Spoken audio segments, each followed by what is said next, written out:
রাত নামলেই কিছু জায়গা বদলে যায়। দিনে যেসব পথ মানুষে ভরা থাকে, রাতে সেগুলো হয়ে ওঠে অন্য কিছুর এলাকা। আজ আমি আপনাদের এমনই এক গ্রামের গল্প শোনাতে যাচ্ছি, যে গ্রামের নাম মানচিত্রে নেই, কিন্তু যার অস্তিত্ব ভয়ের ভিতর লুকিয়ে আছে। এই গ্রামের মানুষ বলে, আমাদের গ্রামে কেউ মরলে সে আসলে মরে না। গ্রামটায় যেতে হলে পেরোতে হয় একটা লম্বা কাঁচা রাস্তা, দুই পাশে ঘন জঙ্গল। সূর্য ডোবার পর সেই রাস্তায় পাখির শব্দ থেমে যায়। একজন লোক আমাকে বলেছিল, ভাই, সূর্য ডোবার আগেই ফিরে আসবেন, নইলে রাস্তা আপনাকে ফিরতে দেবে না। আমি তখন হেসেছিলাম, কিন্তু এখন বুঝি ওটা সতর্কতা ছিল না, ওটা ছিল অনুরোধ।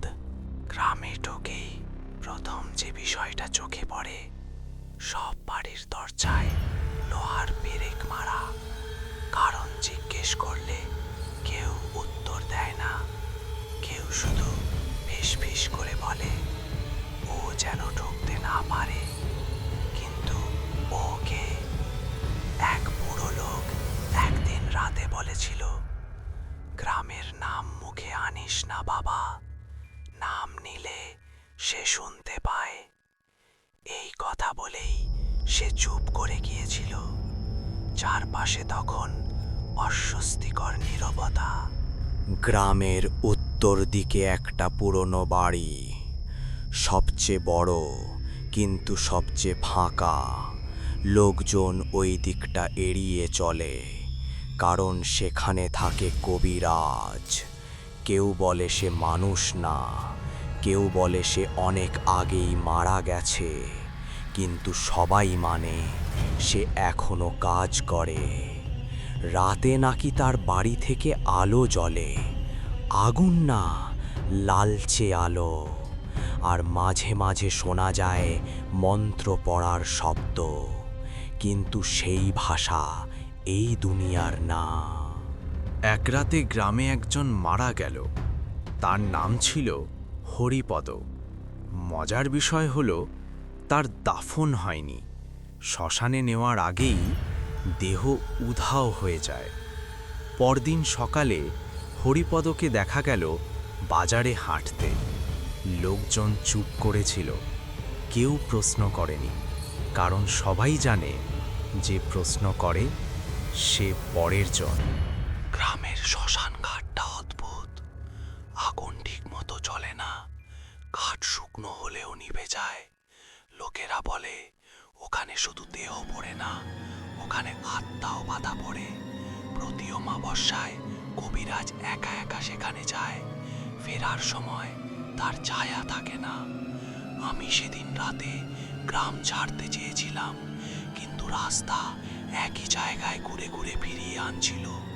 হঠাৎ পিছন থেকে একটা কণ্ঠ বলল, ফিরে যাওয়া নিষেধ। আমি ঘুরে তাকালাম, অন্ধকারে শুধু দুটো চোখ আর একটা পরিচিত কণ্ঠ, কবিরাজ তোমার অপেক্ষায় আছে। কিছু মানুষ জন্মায় না, তাদের ডেকে আনা হয়। গ্রামের বয়স্করা বলে, কবিরাজ কোনো সাধারণ সন্তান ছিল না। তার জন্মের রাতে আকাশে চাঁদ ওঠেনি, সব কুকুর একসাথে কাঁদতে শুরু করেছিল। শ্মশান ঘাটের আগুন নিজে নিজেই নিভে গিয়েছিল। সেই রাতেই গ্রামের মানুষ প্রথম বুঝেছিল এই শিশুর জন্ম স্বাভাবিক নয়। শিশুটি কখনো কাঁদত না, খিদে পেলে না, ভয় পেলেও না। সে শুধু তাকিয়ে থাকত। রাতে ঘুম পাড়াতে গেলে সে ঘরের এক কোণের দিকে তাকিয়ে ফিস ফিস করে কথা বলতো। তার মা একদিন জিজ্ঞেস করেছিল, কার সঙ্গে কথা বলছো? শিশুটি শান্ত গলায় বলেছিল, ওরা দাঁড়িয়ে আছে। ঘরে তখন আর কেউ ছিল না। একদিন গ্রামের এক বৃদ্ধ মারা গেল। তার দেহ রাখা ছিল উঠোনে, সবাই বাইরে, শুধু শিশুটি ভেতরে। হঠাৎ ভেতর থেকে হালকা হাসির শব্দ শোনা গেল। দরজা খুলে দেখা গেল শিশুটি মৃত লোকটার হাত ধরে বসে আছে। সে বলছিল, ও আমাকে ডাকছিল। সেদিন থেকে গ্রামের কেউ আর সন্দেহ করেনি এই ছেলেটা অন্যরকম। বড় হওয়ার সাথে সাথে ছেলেটার টান বাড়তে লাগলো শ্মশানের দিকে। দিনে নয়, শুধু রাতে। এক অমাবস্যার রাতে গ্রামে এলো এক অচেনা লোক। জটা বাঁধা চুল, লাল চোখ, ভারী কণ্ঠ। সে বলেছিল, যাকে আমি খুঁজছি সে এখানেই আছে। তার চোখ গিয়ে থামল ছেলেটার ওপর। সে ছিল গুরু কবিরাজ। গুরু তাকে নিয়ে গেল শ্মশানে। মাটিতে আঁকা হলো অদ্ভুত চিহ্ন। গুরু বলেছিল, যখন মৃত উত্তর দেবে তখন বুঝবি তুই প্রস্তুত। সেই রাতে ছেলেটা প্রথম স্পষ্টভাবে মৃতের কণ্ঠ শুনেছিল। গুরু কবিরাজের কাছে ছিল এক নিষিদ্ধ বই, কাগজের নয়, চামড়ার। এক রাতে গুরু বলল, শেখা শেষ, এখন দাম দিতে হবে। সে নিজেই শ্মশানের আগুনে হেঁটে ঢুকে গেল। আগুন নিভে গেল, কিন্তু ছেলেটা দাঁড়িয়ে ছিল। তার ছায়া তখন দুটো ছিল। সেই রাতের পর গ্রাম তাকে আর নামে ডাকেনি। মানুষ তাকে ডাকত কবিরাজ, কারণ সে এখন শুধু মৃতের কথা শোনে না, সে আত্মা বাঁধে। শ্মশান ঘাট থেকে ফিরে কবিরাজ তার পুরনো ঘরে আসে। ঘরে ধুলোয় ঢাকা একটি চামড়ার বই রেখেছিল গুরু। বইটি দেখেই বুঝতে পারে এটি কোনো সাধারণ বই নয়। এটি নিষিদ্ধ জাদুর বই, যা শুধু পড়া নয়, শোনা যায়। কবিরাজ বই খুলল। লেখাগুলো লাল আলো ফেলে। ফিসফিস শব্দ শুরু হলো। শব্দগুলো যেন মৃতদের কণ্ঠ। সে প্রথম মন্ত্র পড়ল। বাতাস থমকে গেল। শুধু অদ্ভুত শিখা ঘরের মধ্যে নাচতে শুরু করল। পরদিন সকালে গ্রামের মানুষ লক্ষ্য করল পাখির ডানায় রক্তের দাগ। গাছের পাতা অদ্ভুতভাবে ঝরে পড়ে। যে কোনো মানুষ যে পথে হাঁটে সে অদ্ভুত অনুভূতি পায়। কেউ বলতে পারে না ঠিক কী ঘটেছে, কিন্তু সবাই জানে কবিরাজ কিছু শুরু করেছে। বই খুলে সে নতুন মন্ত্র শিখল। শব্দ বলতেই মৃতরা ভেসে উঠল। কবিরাজ তাদের সঙ্গে কথা বলল, তাদের নির্দেশনা পেয়েছিল। গ্রামের মানুষ বুঝতে পারল না, তবে তারা অনুভব করল কবিরাজ এখন জীবিতদের ওপরও প্রভাব ফেলতে পারে। রাতে গ্রামের একটি বাড়ির দরজা নিজেই খুলে যায়। প্রকৃত মানুষ বের হতে চায় না, কিন্তু কবিরাজ বই হাতে আসে। মন্ত্রের আওয়াজে মৃতদের ছায়া ঘরে ঢুকতে শুরু করে। শীতল বাতাস, ফিসফিস শব্দ, কোনো প্রাণীর না হওয়া হাহাকার, সব মিলিয়ে গ্রামের মানুষ আতঙ্কে। কবিরাজ জানে বইয়ের সাহায্যে সে মৃতদের নিয়ন্ত্রণ করতে পারে।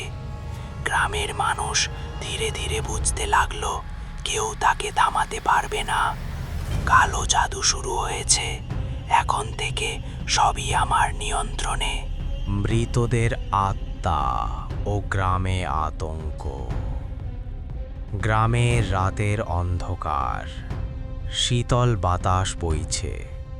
কেউ জানে না আজকের রাতটি পূর্বের সব রাতের চেয়ে ভয়ানক। শ্মশান ঘাটের আগুন নিভে গেছে, কিন্তু বাতাসে ফিসফিস শব্দ বাজছে। ছায়াগুলো মানুষের মতো নড়াচড়া করছে। গ্রামের এক বৃদ্ধ বাড়ির বাইরে হাঁটছিল। হঠাৎ সে থমকে দাঁড়ায়। দেখে ছায়া মানুষের মতো এগোচ্ছে, কিন্তু চোখ শূন্য। শুধু কবিরাজের বই খুললেই এই মৃতদের আত্মা তাকে নির্দেশনা দিচ্ছে। পরদিন সকালে গ্রামের মানুষ লক্ষ্য করল কিছু ঘর অদ্ভুতভাবে খোলা। দরজা নিজে খুলছে, জানালা দুলছে, পাখিরা একসাথে চিৎকার করছে। গ্রামের মানুষ বুঝতে পারে কবিরাজের বই এবং মৃতদের আত্মা গ্রামে ঢুকেছে। কারও সাহস নেই প্রতিবাদ করার। কবিরাজ রাতের অন্ধকারে বই নিয়ে বসে, নতুন মন্ত্র শিখে মৃতদের আরও শক্তিশালী করে। ছায়াগুলো এখন কেবল ধুলো নয়, মানুষদের ওপর প্রভাব ফেলে। গ্রামবাসী অনিবার্য আতঙ্ক অনুভব করে। কেউ কিছু বলতে পারছে না, কেবল ফিসফিস শব্দ আর ছায়ার ক্ষয়। রাত গভীর, শ্মশান ঘাটে আগুন আবার জ্বলে উঠল। কবিরাজ দাঁড়িয়ে আছে, ছায়াগুলো তার আশেপাশে ঘুরছে। গ্রামের কেউ টিকে নেই। কবিরাজ হেসে বলে, এখন থেকে গ্রামের কেউ নিরাপদ নয়। ছায়াগুলো এখন আমার নিয়ন্ত্রণে। কবিরাজের চূড়ান্ত ক্ষমতা ও গ্রামের শ্মশান আতঙ্ক। গ্রামে রাতের অন্ধকার। কেউ জানে না আজকের রাতটি পূর্বের সব রাতের চেয়ে ভয়ানক। শ্মশান ঘাটে আগুন নিভে গেছে, কিন্তু বাতাসে ফিসফিস শব্দ বাজছে। ছায়াগুলো মানুষের মতো নড়াচড়া করছে। কবিরাজ বসে বই নিয়ে নতুন মন্ত্র পড়ল। বাতাস থমকে গেল। ছায়া শক্তিশালী হয়ে গ্রামে ঢুকল। মানুষদের মনে ভয় বাড়ল। শুধু তার চোখ লাল আলোতে জ্বলছে। মানুষ বেরোতে চায় না। কেউ কেউ বাড়িতে দরজা ও জানালা বন্ধ করল। ছায়াগুলো মানুষের ওপর প্রভাব ফেলছে। কবিরাজ জানে মৃতদের আত্মা তার হাতের খেলার মতো। গ্রামবাসী বুঝতে পারছে না কোথা থেকে ভয় আসছে। ফিসফিস শব্দ, অদ্ভুত ছায়া, সবার মনে গ্রোয়িং ড্রেড। রাত গভীর, শ্মশান ঘাটে আগুন আবার জ্বলে উঠল। কবিরাজ দাঁড়িয়ে আছে, ছায়াগুলো তার আশেপাশে ঘুরছে। গ্রামের কেউ টিকে নেই। কবিরাজ হেসে বলে, এখন থেকে গ্রামের কেউ নিরাপদ নয়। শ্মশান ঘাটের সব আত্মা এখন আমার নিয়ন্ত্রণে। গ্রাম আর শান্ত নয়। শুধু কবিরাজ জানে কালো জাদু এবং মৃতদের ছায়া চূড়ান্তভাবে গ্রামে ছড়িয়ে গেছে। আমি শেষ করেছি, এখন সবই আমার নিয়ন্ত্রণে। কবিরাজের শেষ ভয়ঙ্কর রজনী। রাত গভীর। গ্রামের মানুষ ঘর থেকে বের হতে সাহস পাচ্ছে না। শ্মশান ঘাটে আগুন জ্বলে, কিন্তু বাতাসে ফিসফিস শব্দ। অদ্ভুত ছায়া মানুষের মতো নড়াচড়া করছে। কবিরাজ জানে আজ রাতই হবে তার শেষ ভয়ঙ্কর রজনী। বইটি খুলে সে সব নিষিদ্ধ মন্ত্র একত্রিত করে। মন্ত্রের আওয়াজে মৃতরা ঘর ঘর ভাসতে শুরু করে। শিশু, বৃদ্ধ, যুবক সবাই আতঙ্কিত। কবিরাজের চোখ লাল জ্বলছে। তার হাতের নাড়িতে ছায়াগুলো একত্রিত হয়ে গ্রামে ছড়িয়ে পড়ে। গ্রামবাসীর ভয় চূড়ান্ত পর্যায়ে পৌঁছে। কেউ সাহস করে বাইরে বের হতে পারছে না। শুধু ফিসফিস শব্দ, ছায়ার কণ্ঠ, আগুনের শিখা। গ্রামের পুকুরের জলও অদ্ভুতভাবে রক্তের মতো লাল হয়ে গেছে। কবিরাজ এসে বলে, এখন থেকে গ্রামে কেউ নিরাপদ নয়। আমার ছায়া ও কালো জাদু চূড়ান্ত নিয়ন্ত্রণে। শ্মশান ঘাটে আগুনের আলোতে কবিরাজ দাঁড়িয়ে আছে। পাশে মৃতদের ছায়া ঘুরছে। গ্রামের মানুষ চুপচাপ, আতঙ্কে ঢেকে গেছে। শেষ হলো, এখন সবই আমার নিয়ন্ত্রণে। কবিরাজের কণ্ঠ ধীরে ধীরে মিলিয়ে যায়। শ্মশান ঘাট নিস্তব্ধ হয়ে পড়ে। আগুনের শিখা নিভে আসে। ধোঁয়া আকাশে মিলিয়ে যায়। গ্রামবাসী ভাবে সব শেষ, কালো জাদুর অবসান হয়েছে। কিন্তু তারা জানতো না, কালো জাদু কখনো একা মারা যায় না। সে তার শক্তি রেখে যায় একটি অভিশাপ, একটি উত্তরাধিকার। রাত নামলে আবার ফিসফিস শব্দ শুরু হয়, দেয়ালের গায়ে ছায়া নড়ে ওঠে। কেউ কাউকে কিছু বলতে সাহস পায় না। শ্মশান ঘাটের মাটির নিচে কবিরাজের শক্তি তখনও নিঃশ্বাস নিচ্ছিল।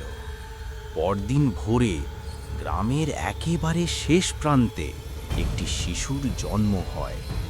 ঠিক জন্মের সময় আকাশ কালো হয়ে যায়, পাখিরা হঠাৎ উড়ে পালায়, কুকুরগুলো অদ্ভুতভাবে কেঁদে ওঠে। শিশুটি কাঁদে না, নীরব, অস্বাভাবিকভাবে নীরব। হঠাৎ সে চোখ খুলে তাকায়। এক মুহূর্তের জন্য তার চোখের ভেতর লাল আলো জ্বলে ওঠে। ঘরের ভেতর ঠান্ডা বাতাস বয়ে যায়, মোমবাতির আগুন নিভে যায়।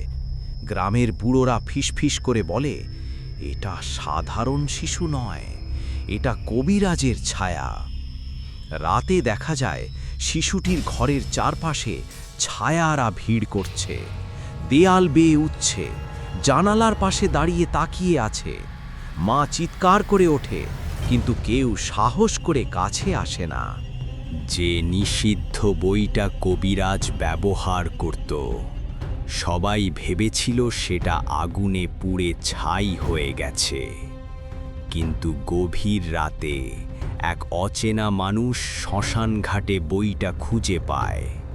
বইটা নিজে নিজেই খুলে যায়, পাতাগুলো উল্টাতে থাকে, মন্ত্রের শব্দ বাতাসে ভেসে ওঠে। শেষ পাতায় লেখা থাকে, আমি শেষ নই, আমি উত্তরাধিকার। সেই রাতেই গ্রামে আবার শুরু হয় আতঙ্ক। পুকুরের জল কালো হয়ে যায়, ছায়ারা ঘরের ভেতর ঢুকে পড়ে। শেষ দৃশ্যে শিশুটি ধীরে ধীরে হাসে, ঠিক সেই হাসি যে হাসি কবিরাজ একসময় হাসত।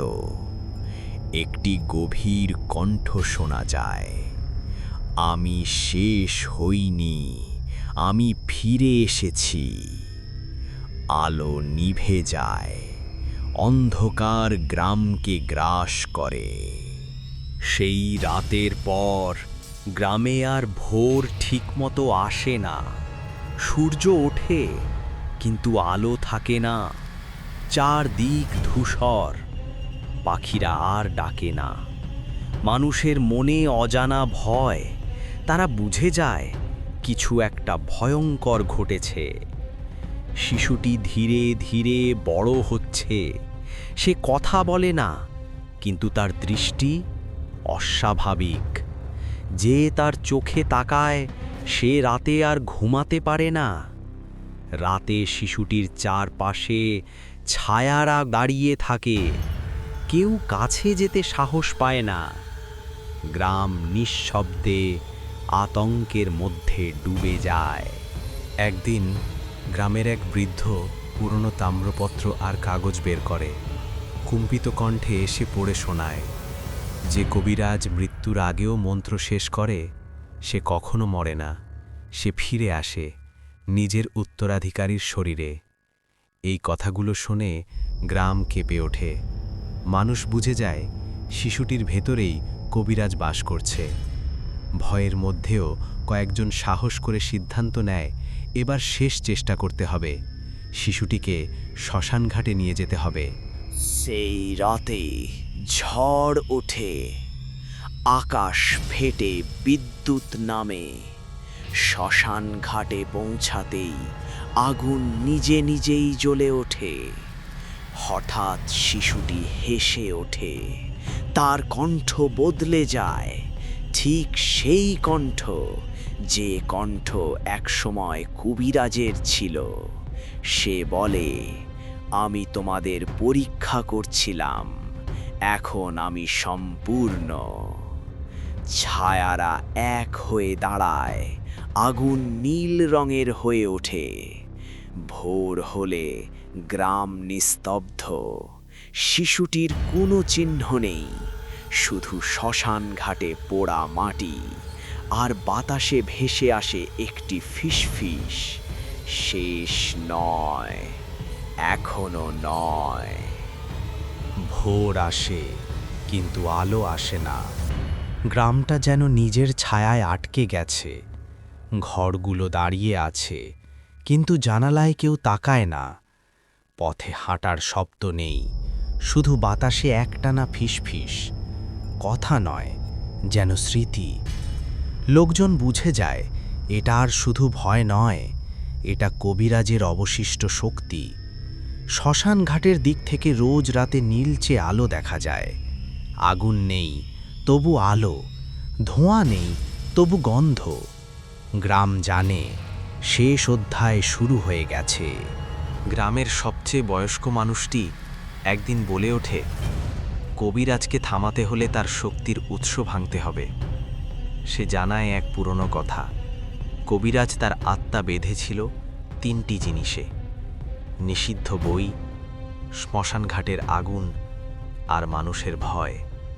প্রথম দুটো ধ্বংস করা যায়, কিন্তু তৃতীয়টা, ভয়, মানুষের ভেতরে বাস করে। যতদিন মানুষ ভয় পায়, ততদিন কবিরাজ বাঁচে। শেষমেশ সিদ্ধান্ত হয় ভয়কে সামনে দাঁড়িয়ে মোকাবিলা করতে হবে। সেই রাতে সবাই একসাথে শ্মশান ঘাটে যায়। কারো হাতে অস্ত্র নেই, শুধু কণ্ঠস্বর আর একসাথে দাঁড়ানোর সাহস।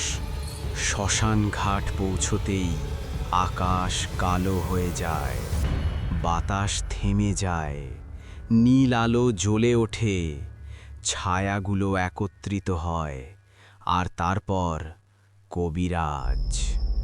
শরীর নেই, কিন্তু উপস্থিতি। কণ্ঠ ভেসে আসে, তোমরা ভেবেছিলে আমি শেষ, ভয়ই আমার শরীর। সে মানুষের মনের ভেতরের ভয় দেখাতে শুরু করে, কিন্তু এবার কেউ চোখ নামায় না। একজন এগিয়ে আসে, তারপর আরেকজন, তারপর সবাই। ভয় ধীরে ধীরে শক্তি হারাতে থাকে। নিষিদ্ধ বই নিজে নিজেই পুড়ে যায়, নীল আলো নিভে আসে, ছায়াগুলো মিলিয়ে যায়। কবিরাজের কণ্ঠ দুর্বল হয়, ভয় ছাড়া আমি কিছুই নই। গভীর নীরবতা। ভোর হয়, এইবার সত্যিকারের আলো আসে। শ্মশান ঘাট স্বাভাবিক। মাটিতে খোদাই করা থাকে একটি কথা, ভয় থাকলে সে ফিরে আসবে। গ্রাম বোঝে কবিরাজ শেষ, কিন্তু সতর্কতা চিরকাল।